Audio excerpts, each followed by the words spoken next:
important role in the passing in 1628 of Edward Coke's Petition of Right, lineal descendant of Magna Carta and Habeas Corpus, which defended a subject's liberties, as long as they weren't Catholics, from an overweening monarch. Such men were determined to resume the battles of their Elizabethan forebears, representatives of an elect within an elect nation. They were to go out into the world, with their providential God removing all obstacles set before them. Rich harvests of Spanish gold and land, abundant in a virgin new world, would be theirs, and would provide the means to fight back against the infringements of the king. Victory abroad would signify divine approval for the coming battle at home, where their triumph would complete God's design for his anointed nation of the New Testament, England, the new Israel. Divine disapproval of Charles I's misrule was already apparent to his Puritan opponents. The cloth trade, the foundation of England's prosperity for centuries, in which many of the Providence grandees had a major financial stake, had collapsed as the brutalities of the 30 Years' War harrowed Central Europe.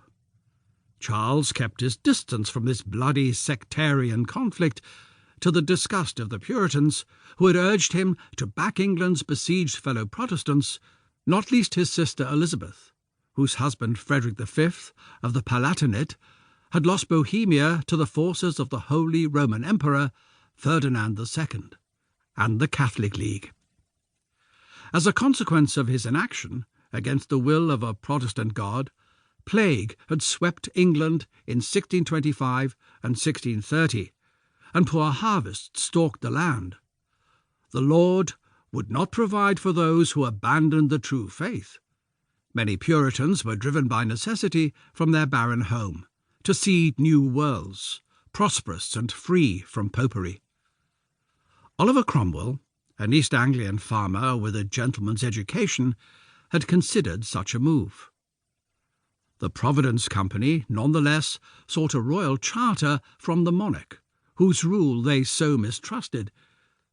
They informed Charles of an island convenient to receive a fleet that has any design on any leeward part of the Indies, or Cartagena, Portobello, the Bay of Honduras, Hispaniola, Cuba, or Jamaica.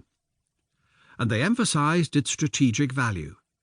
The winds and currents around Providence Island ensured that ships heading in and out of Cuba, Spain's jewel in the Caribbean, with its magnificent harbour of Havana, would have to pass close to its high cliffs and protective shoals.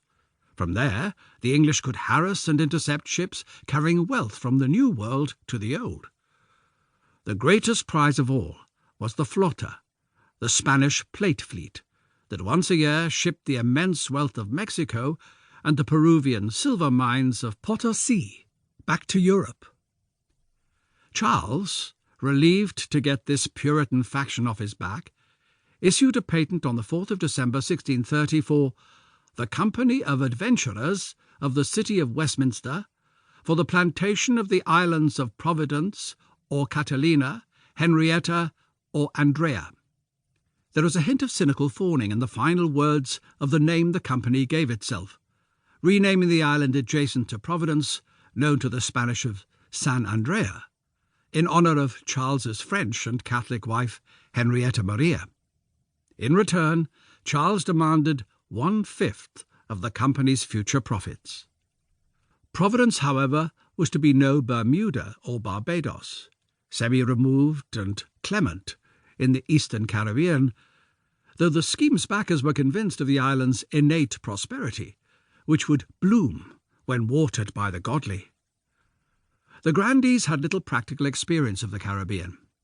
They were armchair adventurers, and the project was to be blighted by their insistence, until too late in the day, that it was they who would remain sole owners of land on the island, hindering the humbler ambitions of those settlers who put their lives on the line for the company's good, and asked only for a plot to call their own, their skin in the imperial game. Give a man the secure possession of a bleak rock, and he will turn it into a garden, wrote the agriculturalist.